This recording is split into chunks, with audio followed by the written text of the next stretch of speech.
नमस्कार।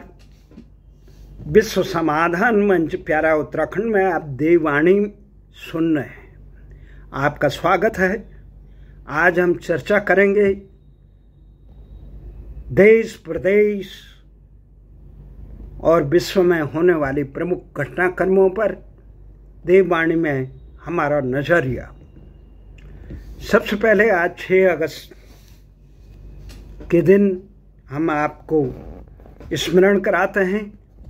आज ही के दिन 1945 में दूसरे विश्व युद्ध के दिन के दौरान अमेरिका ने एक बहुत बड़ा नरसंहार किया था विश्व में, जो जापान के हिरोशिमा में एक लिटिल बॉय नाम का परमाणु अस्त्र का प्रहार किया था। परमाणु अस्त्र का प्रहार करके 1,46,000 लोग मारे गए थे, निर्दोष लोग थे। क्योंकि अगर अमेरिका को प्रहार करना चाहिए था, अगर वो दोषी मानता है जापान को, तो जापान की राजधानी में टोक्यो में करते, जापान के राजशाही पे नीति निर्धारकों पे करते, यही काम करते तो हम मानते हैं। निरपराध लोगों को मारना किसी भी तर्क से ठीक नहीं सीखा जा सकता। वहीं दूसरी तरफ इन दिनों फिर पूरे संसार में परमाणु युद्ध की विभीषिका के बादल मंडरा रहे हैं। एक तरफ से रूस और यूक्रेन में युद्ध छिड़ा हुआ है, सैकड़ों दिन हो चुके हैं, पर यूक्रेन अपनी भूल को मानने के लिए तैयार नहीं है। यूक्रेन के राष्ट्रपति जेलेंस्की ने अमेरिका और नाटो देशों के सह पर जो यूक्रेन के लिए आत्मघाती साबित हुआ नाटो की सदस्यता का, रूस का एक पूर्व परिवार का सदस्य, सोवियत संघ परिवार का सदस्य, उसके आंगन में रूस विरोधी संगठन को स्थान दे, इसको कोई स्वाभिमानी देश स्वीकार नहीं करते हैं। इसीलिए पुतिन ने लाख समझाया जेलेंस्की को, यूक्रेन को, कि इस प्रकार का कृत्य मत करो, परंतु जेलेंस्की के सर पे भूत सवार था, अमेरिका का भूत सवार था, युद्ध का भूत सवार था, यूक्रेन के विनाश का भूत सवार था, विश्व को त्रास देने वाला भूत सवार था। तो इसी के कारण पूरे विश्व में इस समय लाखों यूक्रेनी यायावर की तरह शरणार्थियों का जीवन जीने के लिए भी व्यस्त है। वहाँ तबाही का आलम मचा हुआ है। विश्व में तेल और खाद्यान्नों की कमी जो महसूस हो रही है, उससे पूरा संसार त्रस्त है महंगाई से। तो एक प्रकार से पूरे देश में नाटो संगठन अपनी झेम मिटाने के लिए वहाँ युद्धाभ्यास कर रहे हैं, रूस पे दबाव डालने का काम कर रहे हैं, परंतु रूस अपनी सुरक्षा के लिए चिंतित है। चिंतित होना स्वाभाविक है। जिस प्रकार से नाटो सदस्यों ने सोवियत संघ को तहस नहस करने में भूमिका निभाई, उसके बाद रूस को अपनी आत्मरक्षा के लिए मजबूत कदम उठाने के लिए एकाधिकार है। दूसरी तरफ हम देखते हैं इस समय चीन और ताइवान के बीच में युद्ध की स्थिति है। चीन ने 6 तरफ से ताइवान को घेर रखा है। हमारा मानना है, भले ही इतिहास में ताइवान चीन का ही अंग है, संसार के अमेरिका सहित अधिकांश देश उसको चीन का ही हिस्सा मानते हैं। बहुत कम देशों ने उसको पृथक देश का दर्जा दे रखा है। परंतु जिस प्रकार से चीन अपने दबाव के बल पर अपने पड़ोसी वहाँ से लेकर तमाम इंडोनेशिया से लेकर फिलीपीन से लेकर भारत से लेकर जापान और ताइवान इत्यादि देशों को का जीना दुश्वार कर रखा है, उसी प्रकार से उसने ताइवान को भी धमकियाँ दे रहे हैं, आप हम में शामिल हो।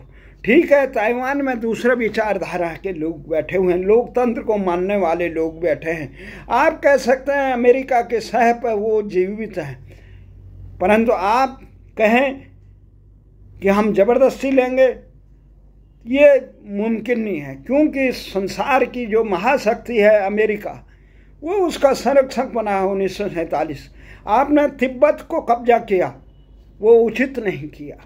आपने किसी पड़ोसियों को जीने नहीं दिया। भारत का आपने मानसरोवर से लेकर कितना बड़ा क्षेत्र, लाखों वर्ग किलोमीटर कब्जा कर रखा है।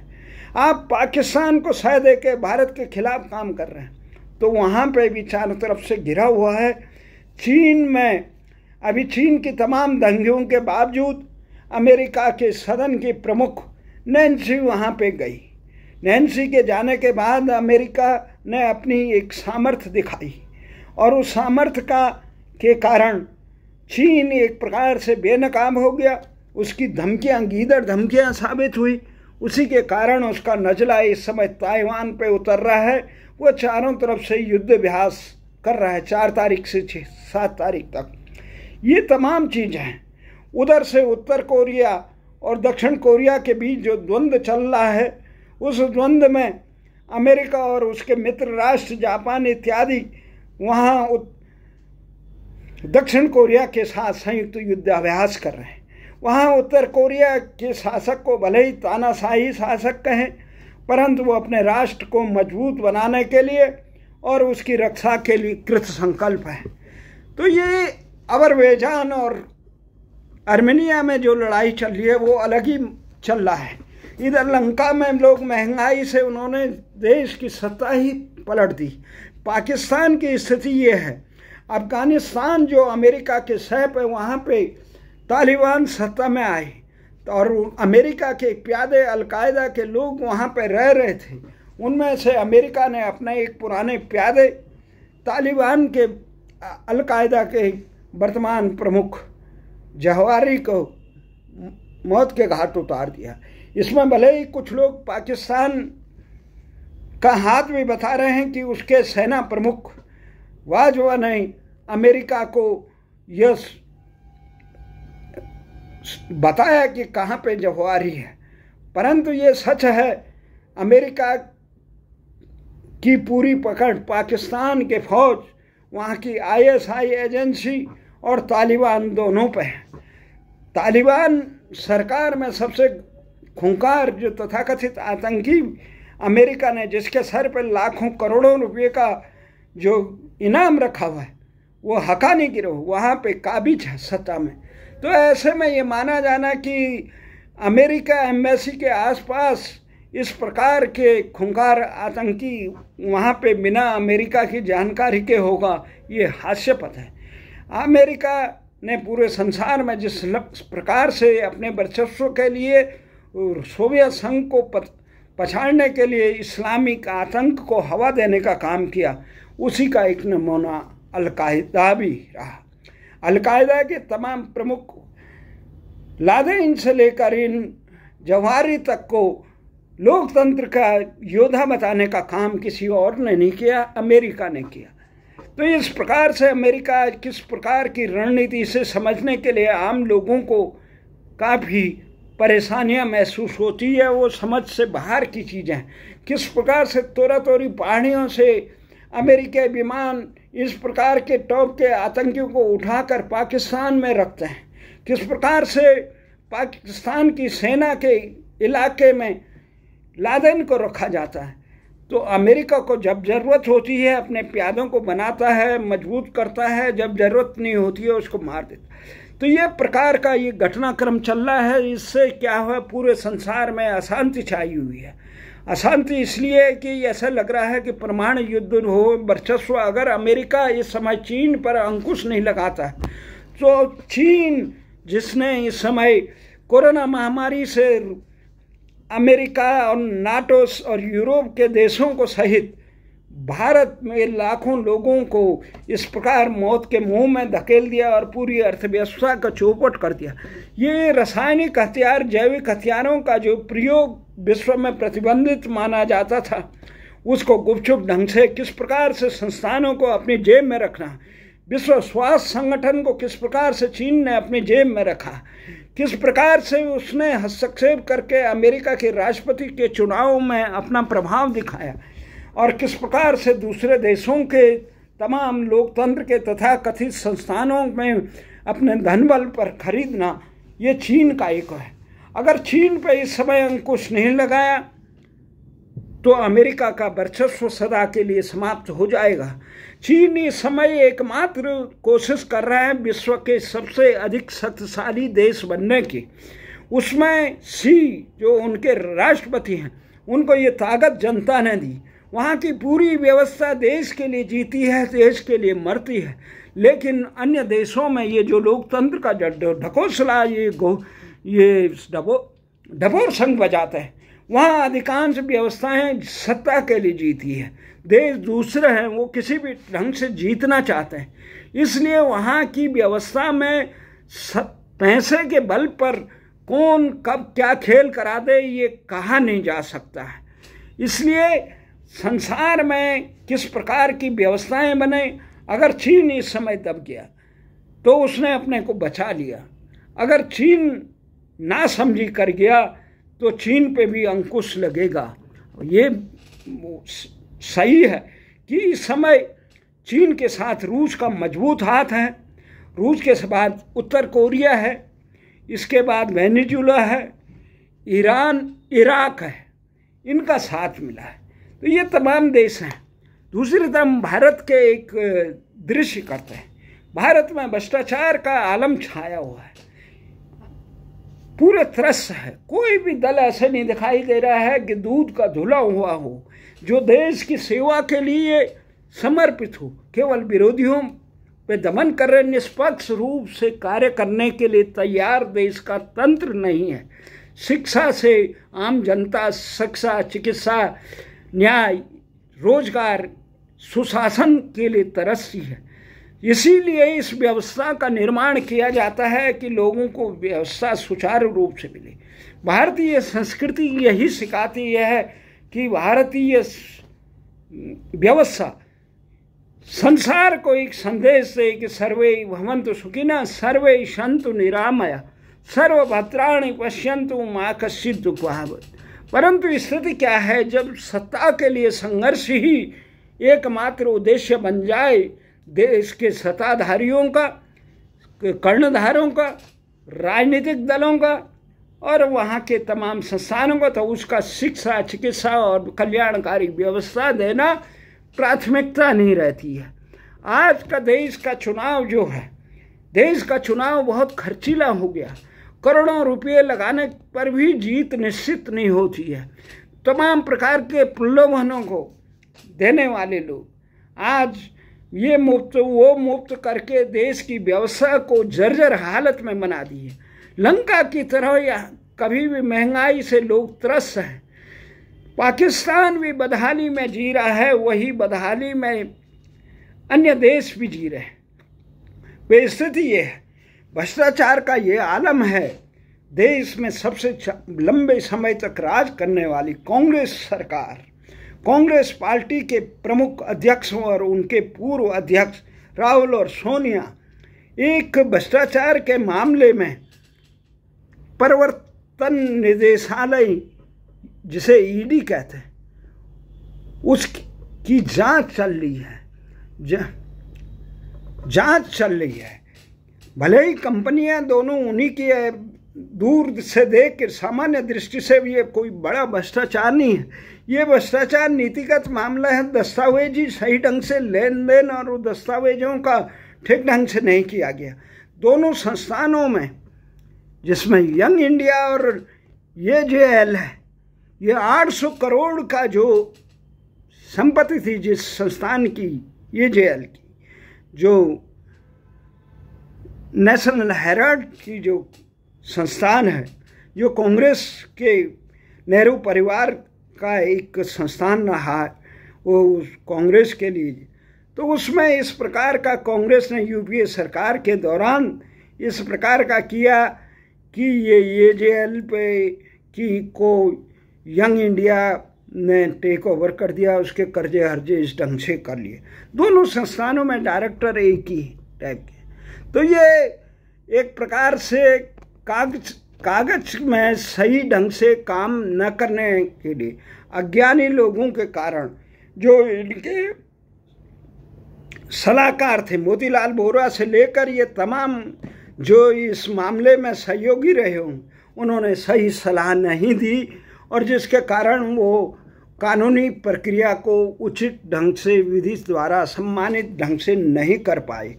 तो इस मामले में विरोधियों के हाथ वो बटेर आ गई और सुब्रमण्यम स्वामी जी ने भी ये मामला उठाया।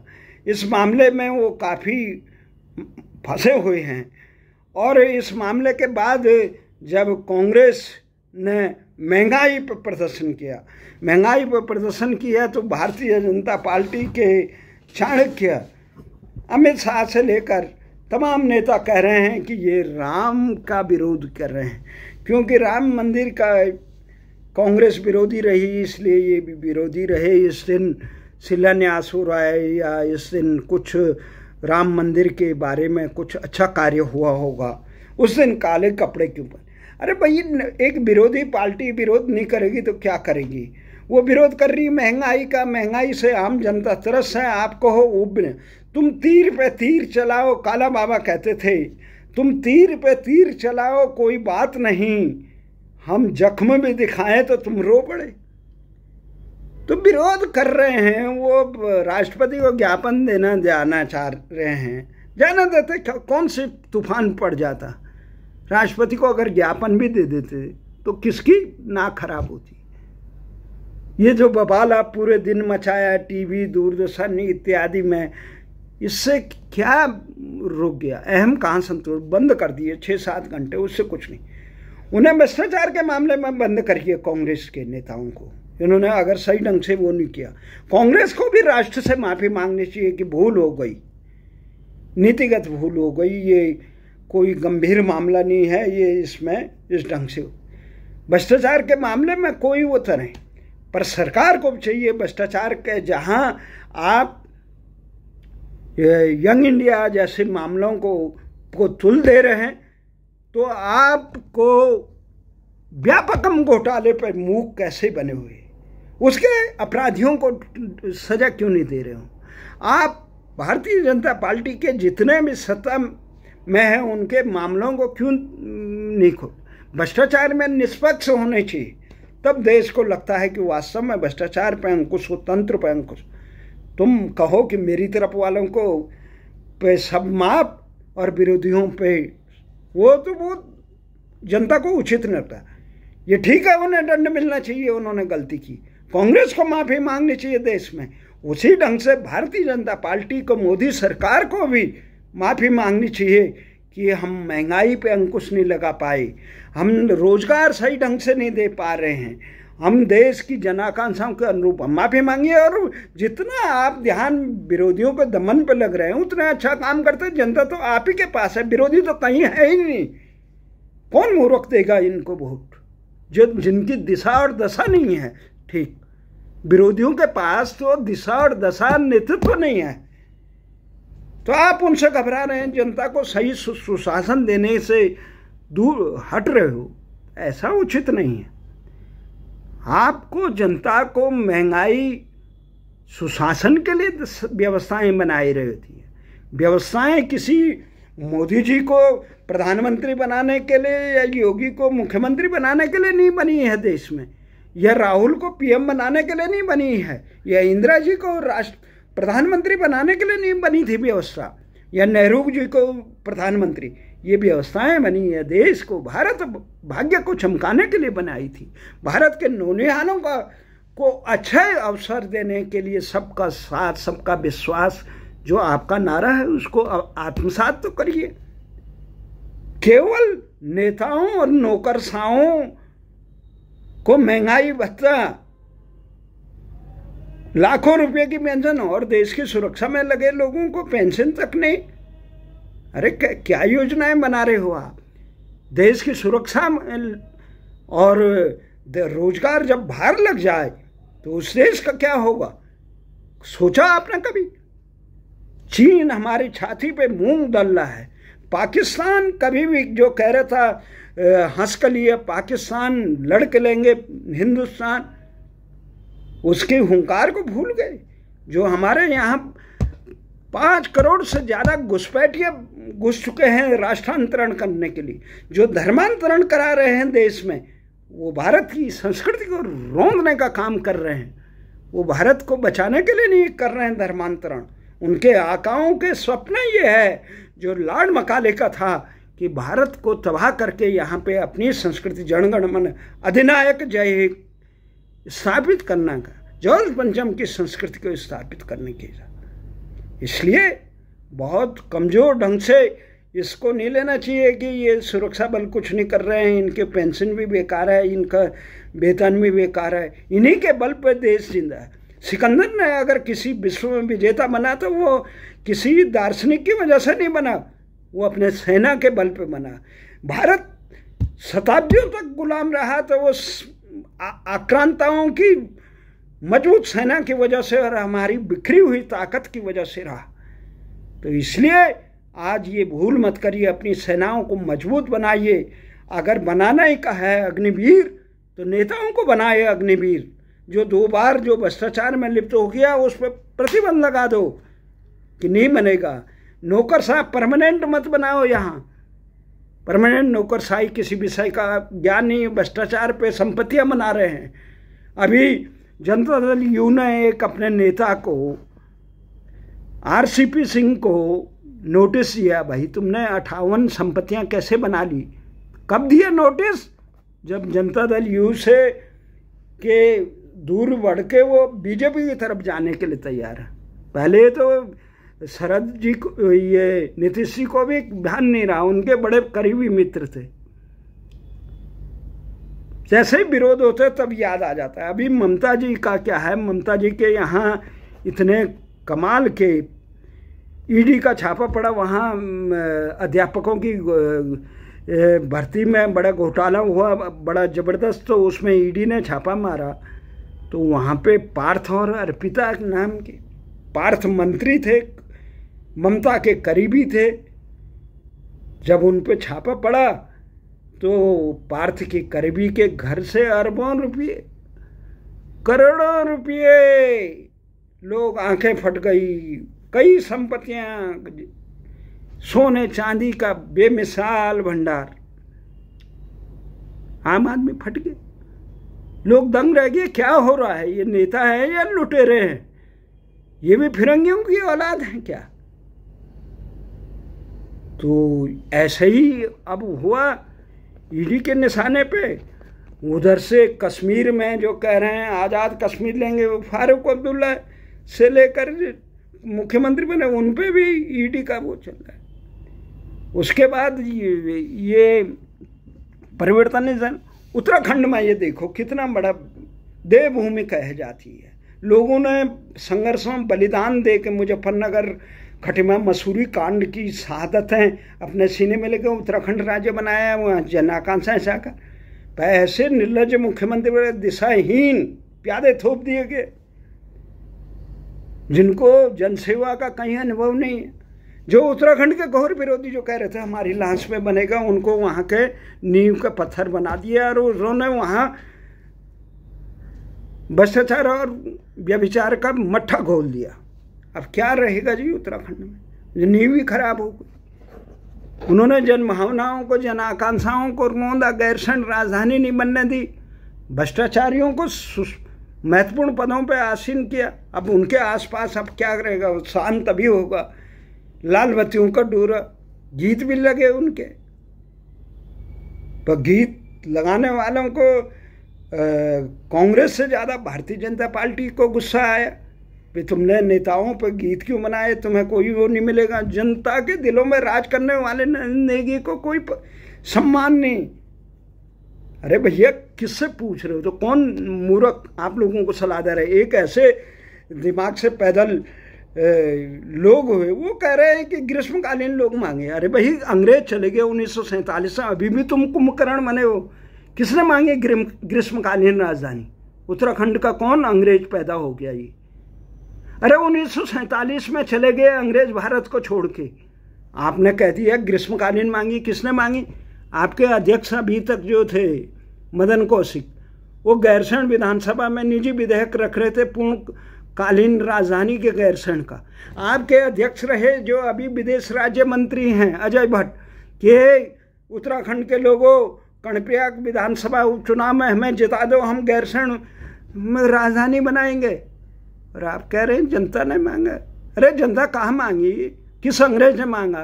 कौन है उत्तराखंड में इस प्रकार अंग्रेज के को संतान जिसे ग्रीष्मकालीन राजधानी? लोग सियाचिन में देश की रक्षा कर रहे हैं ना, आपको गैरसैंण में ठंड लग रही है। किसने आपको चिट्ठी लिखी कि आप नेता बनिए, नौकरशाह बनिए? मत बनिए, कोई ज़रूरत नहीं है उत्तराखंड को आप जैसे पाखंडियों की, छोड़ दीजिए। आपकी जुबान पे जब जनभावना नहीं आती है तो क्यों बनते हैं? अब उन्होंने ऐसे वहाँ पे अधीनस्थ कर्मचारी चयन आयोग, अब वो अधीनस्थ क्या करेंगे? वो अपने रिश्तेदारों को भर रहे हैं। कोई मंत्री बना तो अपने बच्चों को नियुक्तियाँ दे रहा था, कोई मास्टर के रूप में, कोई किसी के लिए, कोई विधानसभा अध्यक्ष बना तो वो अपने रिश्तेदारों को भर रहा था। अरे भैया क्या कर रहे हो तमाशा? कोई मुख्यमंत्री क्या अजीबोगरीब, एक से बढ़कर जिसका कोई स्वयं वो ईमानदार बने हुए ऐसे अधिकारियों को अपने साथ रखे हुए भ्रष्टाचार के आलम में, ऐसे जिन अधिकारियों ने जीवन भर उत्तराखंड के हित में कोई काम किया, उन्हें सेवानिवृत्ति के बाद महत्वपूर्ण आयोगों में भर्ती कर दिया। अब ऐसे लोगों में जब चयन करेंगे तो क्या करेंगे भैया? वो जब उनसे मांगा जाएगा कि पैसे वसूल, तो वो कहाँ से सही नियुक्ति करें?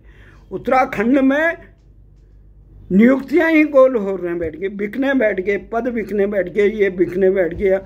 बंदरोगा से लेकर ये तमाम चीज़ें अब आई है। स्नातक स्तर के ग्राम विकास अधिकारी और अन्य पद 854 कुछ पद थे, उनमें 500 तो ऐसे ही बिकवा दिए, कोई कितने में, कोई कितने नई जांच एजेंसी की।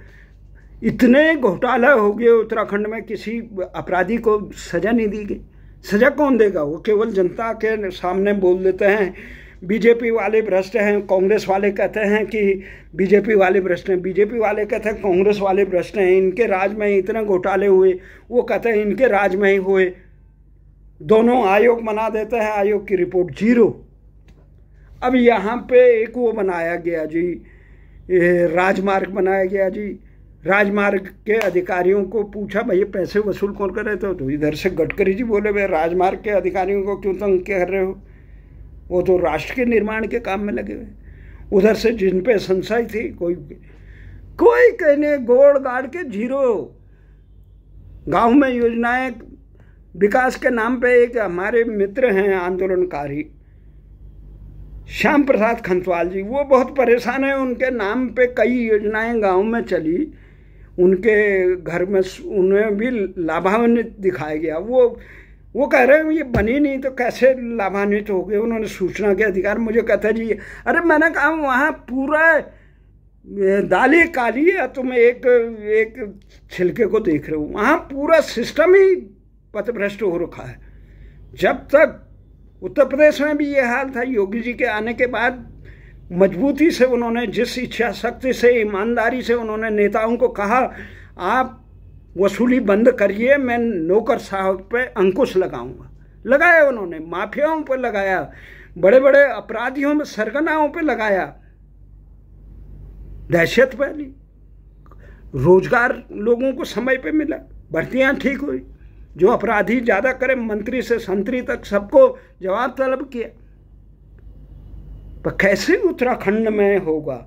उत्तराखंड में तो तब होता, थोड़ा काम त्रिवेंद्र रावत कर रहे थे, पर वो जो जनता वो थोकशाही चला रहे थे, अपने नादिरशाही टाइप की।